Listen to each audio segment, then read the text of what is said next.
Magandang gabi po. Bago matapos ang buwang ito, isusumite raw ni Pangulong Rodrigo Duterte sa National Security Council ang validated na listahan ng mga sangkot sa droga. Bibigyan din daw niya ng kopya ang Kongreso. Pero bago yan, may panibagong babala ang Pangulo sa mga durugista. Nakatutok si JP Soriano. In the coming days, I will make it a must, a mandate, that lahat kayong natamaan ng droga, huwag kayong lumabas ng bahay.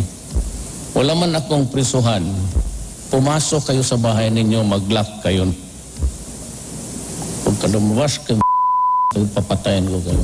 Yan ang panibagong banta ni Pangulong Rodrigo Duterte sa mga gumagamit at nagtutulak ng droga. Sinabi niya ito sa harap ng mga dumalo sa Grand Alumni Homecoming ng San Beda College of Law kagabi. Hindi raw titigil ang Pangulo hanggat hindi nauubos ang droga sa bansa. Believe me, until the last pusher is out of the streets and the last drug lord is exterminated, it will last until the last day of my term. Sa tindi ng mga responsibilidad na pasad ngayon ng Pangulo, minsan naiisip daw niya. Ako magtanong kayo, and I will go. Are you happy being president? No, I am not.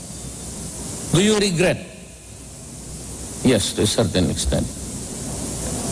Kasi ang trabaho ko dyan, I am like a prisoner actually. Nasa likod ko palagi yung pulis. Simula lang maupo sa pwesto si Pangulong Duterte hanggang nitong Biyernes, umabot na sa 1,959 ang mga namatay sa mahigit 36,000 operasyon kontra droga. Mahigit 37,000 naman ang mga naaresto at mahigit 800,000 ang mga sumuko. Hindi pa kasama sa bilang na yan ang 2 drug suspect na nasawi sa bypass operation sa Project 6 Quezon City kaninang madaling araw. Nanlaban daw ang mga suspect sa Batangas. Dead on the spot ang lalaking pang-4 sa drug watch list ng Malvar matapos tambangan ng 2 salaring nakamotorsiklo. 11 sa droga ang tinitignang anggulo. Isang shabu lab naman ang nadiskubre ng mga otoridad sa Virac, Catanduanes.